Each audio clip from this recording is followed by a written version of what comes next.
Assalamualaikum warahmatullahi taala wabarakatuh. Okay, pada hari ini kita akan berjumpa dengan Cikgu Azmi, iaitu Cikgu Reka Bentuk dan Teknologi tahun 4. Okay, apa yang cikgu nak mengajar pada hari ini iaitu reka bentuk pengatur caraan. Okay, mengikut kepada asas pengatur caraan iaitu 6.1.1 menyatakan maksud pengatur caraan dan kegunaan atur cara dalam perkakasan harian. Okay. Sekarang kita akan tengok pada 6.1.2 iaitu mengenal pasti algoritma iaitu Sudoku dan carta alik. Okay, apa yang penting di sini iaitu kita akan tengok komputer dan pengatur caraan.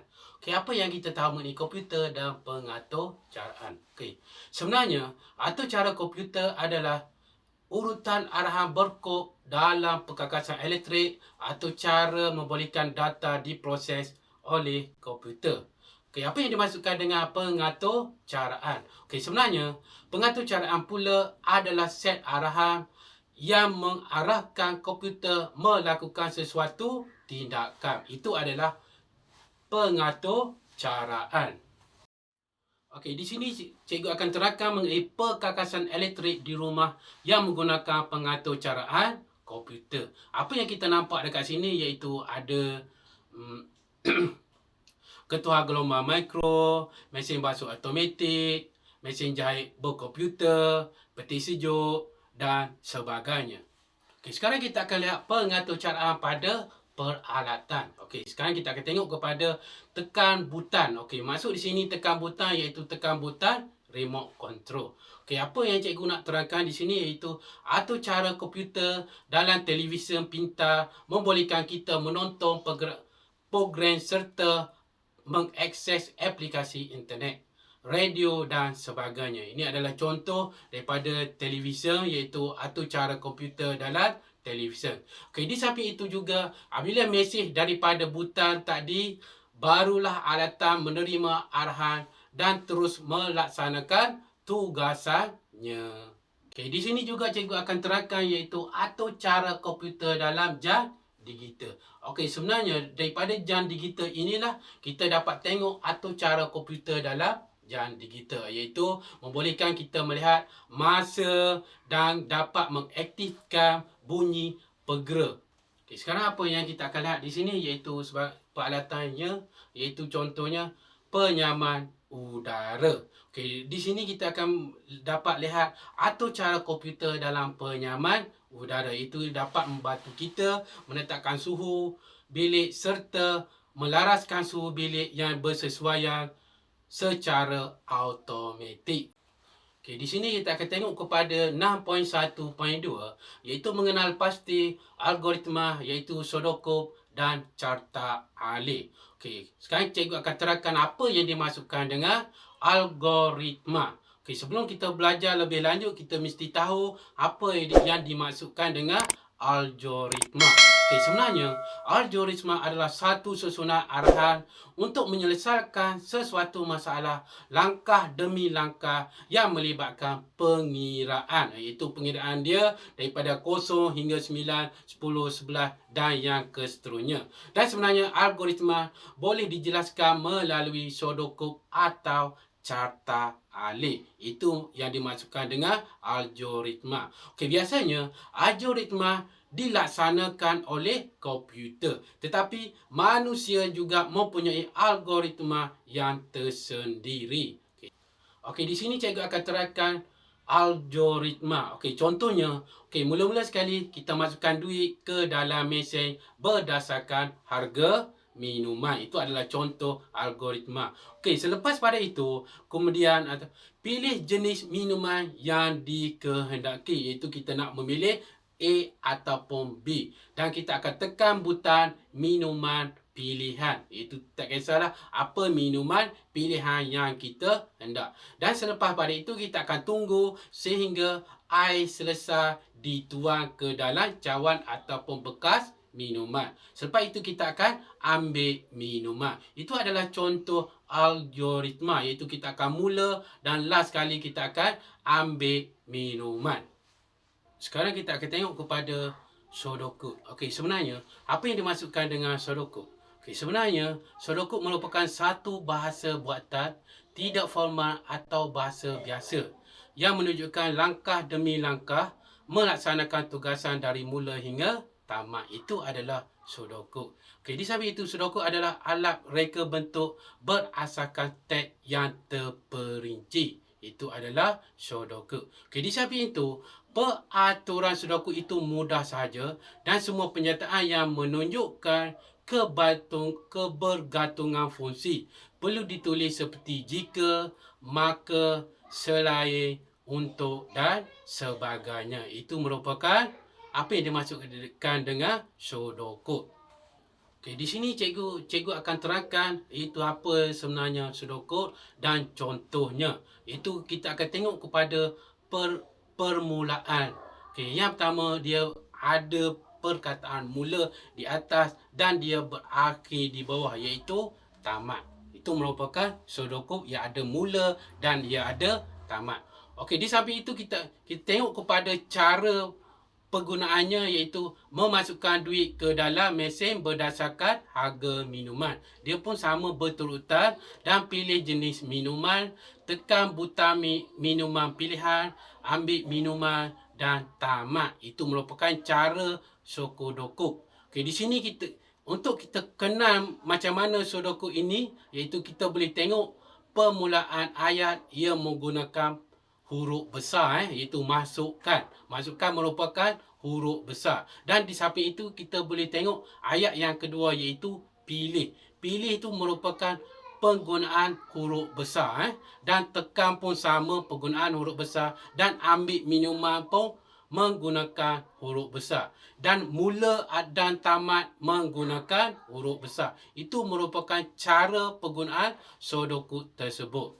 Sekarang kita akan lihat perkara yang ketiga, iaitu carta alih. Apa yang kita tahu mengenai carta alih? Okey, sebenarnya carta alih adalah satu gambaran grafik atau cara komputer yang berkaitan dengan urutan fungsi. Itu merupakan carta alih. Dan carta alih juga menerangkan tentang algoritma dan proses-proses yang akan dilakukan oleh komputer atau mana-mana komputer. Itu merupakan carta alih. Di sini carta alih banyak digunakan dalam pelbagai aktiviti. Selain dari dalam atur cara komputer, standard prosedur yang dilaksanakan oleh mana-mana agensi kerajaan dan swasta juga menggunakan carta alih sebagai panduan dalam melaksanakan sesuatu kerja. Okay, dalam konteks ini, kita akan membincangkan tentang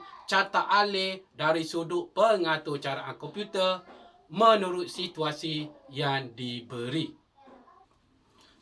Sekarang kita akan tengok kepada simbol-simbol dalam carta alih. Okey, apa yang sebenarnya yang ada dekat simbol-simbol dalam carta alih? Okey, sekarang cikgu akan tunjukkan jadual berikut menunjukkan beberapa simbol yang digunakan dalam carta alih. Okey, perkara yang pertama iaitu petak. Yang pertama tu simbol petak, iaitu merupakan suatu proses apa yang hendak dikendaki ataupun yang tidak dikendaki. Ia proses. Okey, menunjukkan semua operasi dalam pengatur caraan. Okey, simbol yang kedua lebih kurang petak sikit tapi dia sengit. Okey, dia merupakan nama dia input ataupun output. Okey, sebenarnya ia digunakan untuk operasi input ataupun output, iaitu masuk dan keluar. Okey, cuba kita tengok simbol yang ketiga. Itu ia menunjukkan kepada keputusan, iaitu sama ada ya ataupun tidak. Ia sebenarnya menentukan sesuatu sama ada keputusan itu ya ataupun tidak. Dan kita akan tengok kepada simbol yang keempat, Ini simbol yang keempat iaitu termina. Simbol yang keempat termina sebenarnya ia merupakan permulaan ataupun penakhiran program. Okay, apabila kita tengok simbol macam tu ataupun termina tu merupakan permulaan dia akan berlaku pergerakan atau perakhiran sesuatu program tersebut. Di sinilah kita akan tahu macam mana ia simbol ini keluar menunjukkan ia permulaan ataupun perakhiran program. Okey, kita tengok simbol yang kelima iaitu simbol petak juga tapi dia besar dan dia ada satu lagi petak kecil merupakan ia simbol proses subrutin dalam program. Tu okey, sekarang kita akan tengok kepada simbol yang keenam iaitu simbol bulat. Okey, sebenarnya ia merupakan sesuatu penyambungan di antara satu tempat ataupun kepada satu tempat. Ia sebenarnya membenarkan carta alih disambung tanpa garisan bersilan. Itu merupakan simbol bulat, membenarkan carta alih disambung tanpa garisan bersilan. Okey, sekarang kita akan tengok kepada simbol yang ketujuh iaitu simbol anak panah ataupun garisan alih. Apa yang kita nak tengok dekat sini sebenarnya ia menunjukkan arah aliran program iaitu daripada satu tempat kepada satu tempat.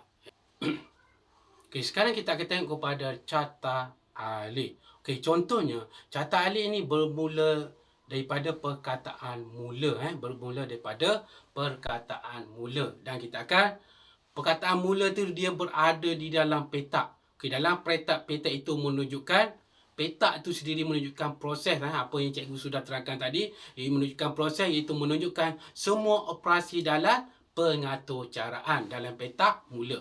Okey, yang kedua masukkan duit ke dalam mesin. Cuba kita tengok petak dia macam mana. Dia ada sengit sedikit iaitu merupakan input dan output. Cikgu sudah terangkan tadi apa fungsi dia. Sebenarnya digunakan untuk operasi input atau output, keluar dan masuk. Itu kita tengok pada petak tu. Petak dia sengit sedikit iaitu masukkan duit ke dalam mesin. Okey, kita tengok kepada yang seterusnya iaitu garisan alih tu dia turun ke bawah, pilih jenis minuman. Okey, pilih jenis minuman tu dia berada dalam petak yang sama tadi, sama dengan proses mula. Dalam petak tu menunjukkan semua operasi dalam pengatur caraan iaitu pilih jenis minuman. Pilih jenis minuman merupakan satu proses. Okey, kita pergi kepada yang bawah lagi, sama petak pun sama iaitu proses menunjukkan semua operasi dalam pengatur caraan. Okey, kita tekan butang minuman pilihan. Okey, sebab pada itu kita tengok kepada garisan alih dekat bawah. Okey, dia kata tunggu air selesai dituan. Tunggu air selesai dituan. Tapi petak dia sengit sedikit. Ia menunjukkan input dan output. Input dan output ini digunakan untuk operasi input atau output. Okey, selepas pada itu kita akan tekan air selesai dituan. Okay, dia akan bergantungan itu garisan alih itu akan menunjukkan ke bawah iaitu tuan air selesai dituan. Okey, masuk di sini dia petak tu bukan petak sengit sedikit bermaksud input dan output yang menerangkan untuk operasi keluar dan masuk. Selepas itu dia akan menggunakan garisan alih dan turun ke bawah kita akan ambil minuman merupakan satu proses untuk menunjukkan semua operasi dalam pengatur caraan. Kita tengok kepada petak ataupun simbol. Kita boleh kenal apa yang dimasukkan itu adalah merupakan proses. Tu simbol macam itu proses. Dan kita akan turun lagi ke bawah iaitu menggunakan garisan alih yang menunjukkan arah aliran program. Tu sebenarnya garisan alih. Apabila turun lagi ke bawah kita akan tengok perkataan tamat. Perkataan tamat di sini merupakan satu proses. Dan simbol proses ini dia ada di permulaan dan ia ada di perakhiran sesuatu cerita.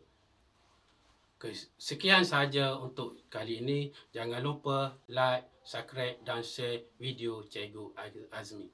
Okay, sekian. Terima kasih. Assalamualaikum warahmatullahi taala wabarakatuh.